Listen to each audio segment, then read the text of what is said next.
Salve, salve, salve, salve, rapaziada! Tudo certo com vocês? Como vocês estão? Espero que todos estejam bem. Seguinte, meu povo, é óbvio que uma das coisas mais difíceis pra gente que ama futebol, pra gente que ama o Atlético, torce pro Atlético, acompanha o Atlético, é a gente digerir uma derrota.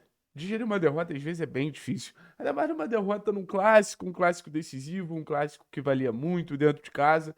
Então não tem como negar isso. Só que os dias passam, a gente dá uma respirada, a gente começa a ver o jogo de forma diferente.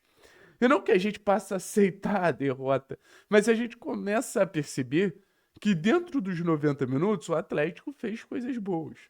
Logo depois que o jogo acaba, parece que o Atlético fez a pior atuação do mundo. Teve a pior atuação do mundo. Mas no final das contas, eu acho que o Atlético teve situações muito positivas. E é isso que eu queria trocar uma ideia aqui com vocês, mostrando que se o Atlético ele tiver esse comportamento, é muito provável que o Atlético consiga deslanchar na Série B a partir desse movimento um pouco mais alinhado. Algo que a gente tinha visto muito pouco até agora na disputa da competição. Então, é um fato novo, é um comportamento novo e é um comportamento que eu acho que a gente precisa torcer para que o Atlético consiga replicar isso mais vezes, porque o Atlético fez muito bem. No Atletiba, não dá nem para dizer que não deu certo, porque gerou uma série de finalizações. Mas eu acho que o resultado pode ser ainda melhor. Eu vou mostrar para vocês agora, beleza, meu povo? Então, um segundo. E para acabar o mistério do que a gente estava falando exatamente na pressão da saída de bola do Coritiba. E olha como os encaixes eles estão bem definidos aqui.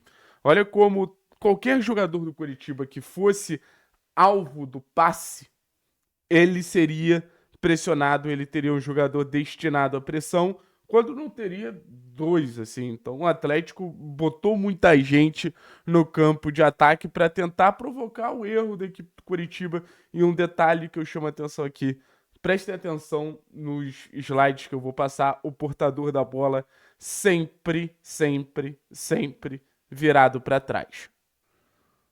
Mais uma vez, olha como o Patrick pressiona o Felipe Machado para trás. Todos os encaixes muito bem definidos, nenhum jogador do Curitiba livre. Dessa vez é o Léo que sobe para pressionar o Ronier. Ronier não tem nenhuma opção de passe aqui, gente. Ronier não tem nenhuma opção de passe. E mostra o que eu falei para vocês. Como os zagueiros jogam alto, como os zagueiros buscam. Assim, você tá numa linha alta. Então, para você jogar alto, você precisa também ter a velocidade para fazer a cobertura. Não adianta você só se expor. Mas mais uma vez, eu mostro aqui os encaixes e o portador da bola virado para trás. Olha isso aqui. O jogador do Curitiba que tá aqui tá virado para trás, não tem nenhuma opção de passe. Todos os jogadores da defesa do Curitiba estão, de certa forma, marcados. Aqui mais uma vez, o Esquivel salta a pressão aqui, o jogador do Coxa completamente virado para trás e os encaixes novamente muito bem definidos. Desse aqui dá para ver quantidade de jogador. O Atlético bota 7 jogadores no campo de ataque.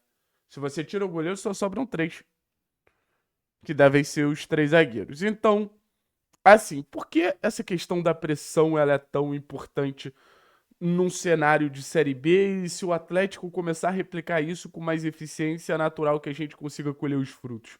Primeiro de tudo, é uma competição com uma limitação técnica considerável. É uma competição com uma fragilidade técnica dos adversários muito latente. Então, a partir do momento que você provoca o erro contra adversários que são mais sujeitos a errar pela limitação técnica que eles têm, o que que acaba acontecendo? Eles vão errar. Eles vão errar. Então, o primeiro ponto é esse: é tentar provocar o erro do adversário. Show de bola? Segundo ponto, usufruir do erro do adversário. Que aí eu acho que foi o ponto que o Atlético pecou. O Atlético conseguiu recuperar muitas bolas no campo ofensivo. O Atlético conseguiu fazer com que essa pressão sufocasse o Curitiba, empurrasse o Curitiba para trás, fizesse que o Curitiba errasse. Mas o Atlético, ele não conseguiu pegar essa bola e desfrutar dela. Gerar o jogo, se comportar de uma maneira mais protagonista e, óbvio, chegar no gol com eficiência. principalmente pela partida ruim do Luiz Fernando e pela partida ruim do Juliano. Então o Atlético ele precisa ter essa sagacidade que é, a gente vai subir pressão. E a gente precisa ter um time compatível para subir pressão. Não adianta a gente entrar com uma zaga lenta se a gente quer botar os jogadores lá em cima. Não adianta a gente entrar com jogadores pouco competitivos, como é o caso do Alan, como é o caso do Juliano, se esses caras não vão ter fôlego para pressionar durante os 90 minutos. Ou entende, pô, 45, eu vou apostar nesses jogadores mais experientes. Mas aos 5, 10 do segundo tempo, eu já começo a fazer as mudanças para continuar mantendo esse ritmo. Porque o Atlético, na teoria, tem mais elenco do que os adversários na Série B. E esse elenco, essa capacidade de tirar soluções do banco e manter o fôlego competitivo da equipe, o que vai acabar gerando?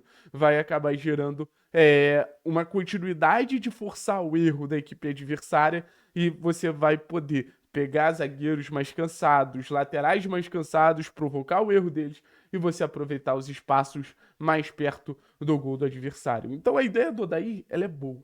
Ela precisa ser lapidada, ela precisa ser melhor desenhada, ela precisa ser melhor construída e melhor aproveitada. Mas o conceito de pressionar um adversário é incrível. É incrível, algo que a gente vê pouco na Série B. É importante a gente deixar isso muito claro.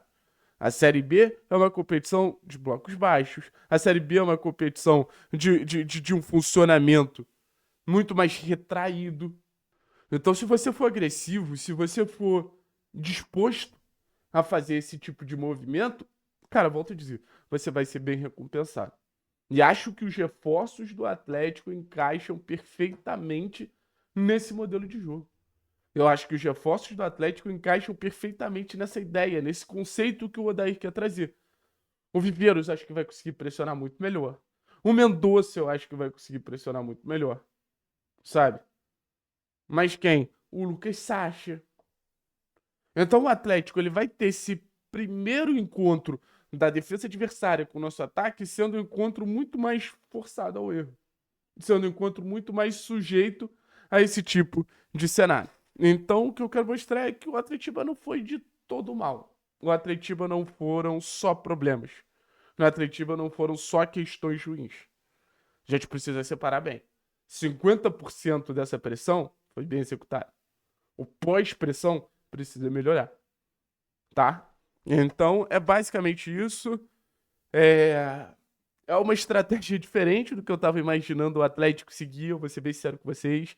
Imaginei um Atlético mais de posse, mais de controle, menos desses ataques diretos, mas faz parte do processo, faz parte da construção desse Atlético. Show de bola, minha rapaziada. Espero que tenham gostado do conteúdo. Deixem um like, se inscrevam no canal. A gente vai mergulhar cada vez mais nesse Atlético versus Amazonas, já que o jogo está se aproximando de verdade. Forte abraço, tamo junto, é nóis.